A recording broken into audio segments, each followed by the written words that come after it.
ভাই আমার জন্য দোয়া করবেন, ভাই আমার জন্য একটু দোয়া করেন, বলে না ভাই? হুজুর আমার জন্য একটু দোয়া করেন, ভাই আমি অমুক কাজে যাচ্ছি আমার জন্য একটু দোয়া করেন। এখন কথা হচ্ছে, মানুষ যখন আমার কাছে দোয়া চায়, এই দোয়া চাইলে আমি কি বলে তার জন্য দোয়া করব? কোরআন সুন্নাহ আমাকে কোন ইনস্ট্রাকশন দেয় কিনা? আমরা সোজা বাংলা একটা কথা বলি, ফি আমানিল্লাহ, ঠিক না ভাই? ফি আমানিল্লাহ উত্তম কথা, ফি আমানিল্লাহ সুন্দর অর্থবহ কথা। কিন্তু হাদিসের মধ্যে রাসূলুল্লাহ সাল্লাল্লাহু আলাইহি ওয়াসাল্লাম কেউ যদি দোয়া চাইতো এইটা বলে দোয়া করতে শিখান নাই। কি বলে দোয়া করতে শিখিয়েছেন? এটা যদি শিখে আমরা দোয়া করি আর ওই দোয়াটা অন্যের জন্য করি, আল্লাহর ফেরেশতা ওই দোয়াটা আপনার জন্য আল্লাহর কাছে করবে। আল্লাহ রাব্বুল আমিনের রাসূল শিখাচ্ছেন, কেউ যদি তোমার কাছে দোয়া চায়, তুমি তাহলে তার জন্য বলো আল্লাহুম্মা আকসির মালাহু, হে আল্লাহ, যে ভাই আমার কাছে দোয়া চেলো তুমি তার সম্পদের মধ্যে বরকত দাও, বৃদ্ধি করে দাও। ওয়া ওয়ালাদাহু, তার সন্তানের মধ্যে তুমি বৃদ্ধি দাও। ওয়া বারিক লাহু ফিমা আ'তাইতাহু, আর আল্লাহ তুমি যে সম্পদ দিলে, তুমি তার জন্য যে সন্তান দিলে, এইগুলো তো অনেকেরই বকে যায়। সন্তান এমন হয় এক পর্যায়ে বলে আমার যদি সন্তান না হতো তাহলে বেঁচে যেতাম।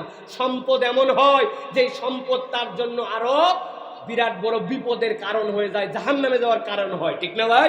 নবীজি এই জন্য বলছেন আল্লাহুম্মা আকসির মালাহু ওয়া ওয়ালাদাহু, আল্লাহ তার সম্পদে বরকত দাও, বৃদ্ধি দাও, সন্তানে বৃদ্ধি দাও। ওয়া বারিক লাহু ফিমা আতাইতাহু, আর যেইগুলা তাকে দিয়েছো এর মধ্যে তুমি বরকত দিয়ে দাও।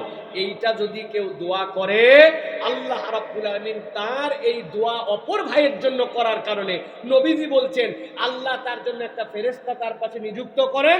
ওই ফেরেশতা এই দোয়াটাই অপর মুসলমানের জন্য যে উপস্থিত নাই তার জন্য যদি এরকম দোয়া করে, আল্লাহ রাব্বুল আমিন এই দোয়াটা ওই বান্দার হয়ে ফেরেশতার দ্বারা করায় না। সুবহানাল্লাহ।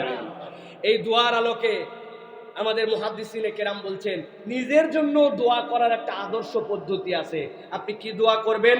আল্লাহুম্মা আকসির মালি, আয় আল্লাহ আমার সম্পদ তুমি বাড়ায় দাও। ওয়া ওয়ালাদি, আমার পরিবার পরিজন আমার সন্তানের মধ্যে তুমি বরকত দিয়ে দাও। ওয়া বারিক ফিমা আতাইতানি, আর আল্লাহ আমার সম্পদ আর সন্তান যেটা দিছো এটার মধ্যে তোমার বরকত ঢুকায় দাও। এটা যেন আমার অনিষ্টের কারণ না হয়। আল্লাহ খালি চাই না সম্পদ, এমন সম্পদ দাও যেটার মধ্যে তোমার পক্ষ থেকে বরকত আছে। ওয়া আতিল হায়াতি, আমার হায়াতটাকে তুমি বরকত বৃদ্ধি করে দাও। আল্লাহ তাআতিকা, তোমার অনুসরণ যেন আমি করতে পারি। ওয়া আহসিন আমালি, আর আমার আমলটাকে সুন্দর করে দাও। ওয়াগফিরলি, আর আমাকে তুমি ক্ষমা করে দাও। এই দোয়াগুলা যদি আমরা শিখে নেই, আপনি যদি আরবি নাও পারেন বাংলায় বলবেন। বলেন তো আমার সাথে, আল্লাহ তুমি আমার সম্পদে বরকত দাও, আল্লাহ তুমি আমার পরিবারে বরকত দাও, যেইগুলা দিয়েছো এর মধ্যে আল্লাহ রাব্বুল আলামিন তুমি তোমার বরকতের ফায়সালা করে দাও, আমার হায়াতটাকে তুমি দীর্ঘ করে দাও। আল্লাহ ওই হায়াতের মধ্যে আল্লাহ তোমার ইবাদতে যেন সময় কাটাতে পারি এই তৌফিক দিয়ে দাও। আর রব্বুল আলামিন তুমি আমাকে ক্ষমা করে দাও। সুবহানাল্লাহ বলবেন না? এই দোয়া তাহলে আমরা কেউ যদি আমাদের কাছে দোয়া চাই, আমরা এই দোয়া করতে পারবো তো তার জন্য ইনশাআল্লাহ?